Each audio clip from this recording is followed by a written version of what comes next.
बिस्मिल्लाहिर्रहमानिर्रहीम। अस्सलाम वालेकुम। Doctor Iram Kulsoom health point के फ़ोरम से आपके साथ। मेरी प्यारी बहनों ने मुझसे एक क्वेश्चन बार बार किया हुआ है कि एपिज़ोटमी यानी कि जब नॉर्मल डिलीवरी करवाई जा रही होती है तो नीचे विजाइनल पार्ट पे छोटा सा कट लगाया जाता है जिसको एपिज़ोटमी कहा जाता है। ये नॉर्मली पहली डिलीवरी या दूसरी डिलीवरी में लगाया जाता है और कोशिश ये की जाती है कि इसके बाद अगर हमल हो तो उसमें अगर ज़रूरत ना हो तो नहीं लगाया जाता, लेकिन अगर फिर भी बच्चे का साइज़ अच्छा है, उसकी हेल्थ अच्छी है, गुड साइज़ बेबी है, तो डेफिनेटली माँ को प्रोटेक्शन करने के लिए, उसके पेरिनियल जो मसल्स हैं उनको प्रोटेक्ट करने के लिए कि उसमें कोई टीयर ना आ जाए या कोई और मसला ना हो, पेशेंट ज़्यादा ब्लीड आउट ना करे, उसको गलत जगह पे कोई चीरा ना आ जाए, तो पेशेंट को प्रोटेक्शन के लिए और बेबी भी ईजीली आउट हो सके, तो उसके लिए थर्ड प्रेगनेंसी में या फोर्थ प्रेगनेंसी में भी अगर इसकी ज़रूरत महसूस हो तो ये एपिज़ोटमी दी जाती है। बहरहाल क्वेश्चन ये था कि एपिज़ोटमी यानी कि इस चीरे के दौरान इसके बाद जब टांके लगा दिए जाते हैं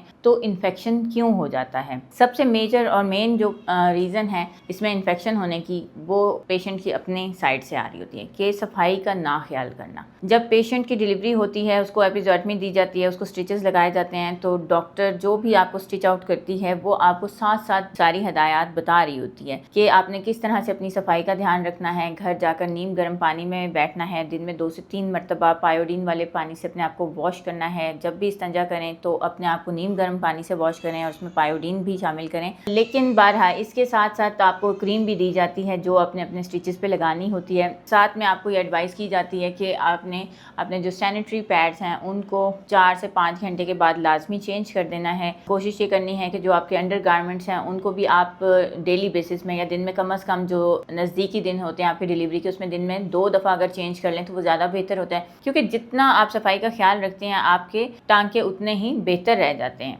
लेकिन पेशेंट हमारे पास मल्टीपल टाइम्स आते हैं एपिज़ोटमी इन्फेक्शंस के साथ, और जब एपिज़ोटमी में इन्फेक्शन हो रहा है तो डेफिनेटली विजाइनल भी इन्फेक्शन हो रहा है। अगर फीमेल को विजाइनल इन्फेक्शन हो रहा है तो 100% वो यूरिन इन्फेक्शन भी गेन कर रही होती है। मल्टीपल इन्फेक्शंस मिल के वो तकलीफ उसकी बढ़ती चली जा रही होती है और बाज़ इस तरह से होता है कि पेशेंट के टांके भी ख़राब हो जाते हैं। अब सबसे पहली चीज़ जो पेशेंट्स को फोकस करने की ज़रूरत होती है वो होती है उनकी अपनी हाइजीन, जिसके ऊपर हम बात कर चुके हैं। सेकंड चीज़ जिसके ऊपर हमें फोकस करना होता है वो होता है पेशेंट्स की अपनी कोई कोमॉर्बिडिटीज़। कोमॉर्बिडिटीज़ कहा जाता है उन तकलीफ़ को, उन बीमारियों को जो पेशेंट के अपने साथ चल रही होती हैं, या तो वो प्रेगनेंसी से पहले से भी उसके साथ होती हैं या फिर ड्यूरिंग प्रेगनेंसी उसने गेन की होती हैं। जैसे कि बहुत ही कॉमन सी चीज़ है डायबिटीज़। अगर जो मरीज़ा है वो शुगर की तकलीफ़ में मुब्तला है ड्यूरिंग प्रेगनेंसी या उससे पहले भी और उसके बाद भी, तो जब डायबिटिक पेशेंट होता है 100% उसका जो वूंड है या उसका ज़ख्म है वो बहुत टाइम ले जाता है अपने आप को सेट करने में या वूंड हीलिंग में, और इन्फेक्शन होने के चांसेस उस वजह से बहुत ज़्यादा बढ़ते चले जा रहे होते हैं। तो जब पेशेंट डायबिटिक हो तब भी उसको अपनी सफाई का बहुत ज़्यादा ख्याल रखना चाहिए। बाज़ दफ़ा पेशेंट जो है वो इन चीज़ों का ख्याल नहीं रखती है कि उसको जो है कॉन्स्टिपेशन की तकलीफ़ आ रही है। जब कॉन्स्टिपेशन या कब्ज़ की तकलीफ़ होती है, बड़ा पखाना नहीं आ रहा होता है, तो पेशेंट जो है वो अपनी डॉक्टर से दोबारा रब्ता नहीं करती हैं, और उस सूरत हाल में भी एपिज़ोटमी के जो स्टिचेस होते हैं उसके ऊपर बहुत ज़्यादा दबाव आ रहा होता है, प्रेशर पड़ रहा होता है, और स्टिचेस नॉर्मली खुलना शुरू हो जाते हैं और अपनी जगह से हिल भी जाते हैं, और उस सूरत में पेशेंट को फ़ौरन अपनी डॉक्टर के पास जाना चाहिए दोबारा और उसको मुआयना करवा लेना चाहिए कि क्या इसको इसी तरीके से बेहतर किया जा सकता है, और या दोबारा स्टिच आउट करने की ज़रूरत है तो फ़ौरन दोबारा स्टिचिंग की तरफ उसको मूव करना चाहिए और अपनी रीस्टिचिंग करवा लेनी चाहिए स्टिचेस की। साथ में अपनी कॉन्स्टिपेशन जो है उसका थोड़ा बहुत इलाज करना चाहिए। अब उसमें डॉक्टर हमेशा अपने पेशेंट को ये हदायत करके भेजती है कि आपको कॉन्स्टिपेशन नहीं होनी चाहिए। कॉन्स्टिपेशन को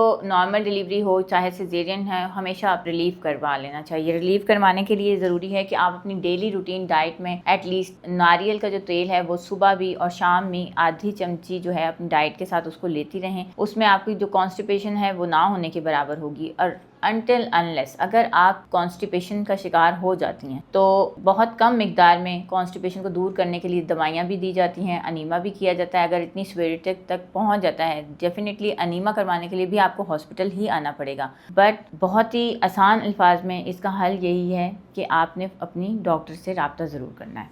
एक और मेन रीज़न जो कि विजाइनल इन्फेक्शन की वजह से भी हो सकती है कि आपकी ऐसी एपिज़ोएटमी जो है, अगर आपको डिलीवरी से पहले ड्यूरिंग प्रेगनेंसी विजाइनल इन्फेक्शंस रहते हैं और आपने उसको ट्रीट नहीं करवाया, ड्यूरिंग प्रेगनेंसी ड्यूरिंग डिलीवरी जब आप विजाइनल इन्फेक्शन के साथ डिलीवर होती हैं, ऊपर से एपिज़ोएटमी होती है, फिर उसके बाद ब्लीड आउट होती रहती हैं, फिर आप अपने जो है अंडर गारमेंट्स और पैड्स वगैरह या सैनिटरी पैड का इस्तेमाल मुसलसल जारी रखती हैं, तो उसके साथ भी आपके इन्फेक्शन के चांसेस बढ़ते चले जा रहते हैं।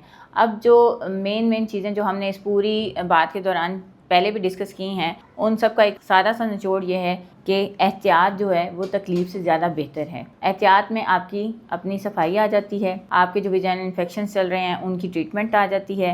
अगर आपसे पहले से ही किसी ऐसी बीमारी में मुब्तला हैं जैसे कि डायबिटीज़ वगैरह, तो डायबिटीज़ को कंट्रोल करने की दवाइयों का इस्तेमाल करें, अपनी डॉक्टर से रुजू करें, वो आपको जिस तरह की हिदायत दे आपकी अपनी सेहत के मुताबिक आप अपनी सफाई का उसी तरह से ख्याल रखें, तो इंशाल्लाह ताला इस मसले में कभी नहीं मुब्तला होंगी। आई होप सो कि आपको आपके सवाल का जवाब मिल गया होगा। जज़ाकल्लाह खैर।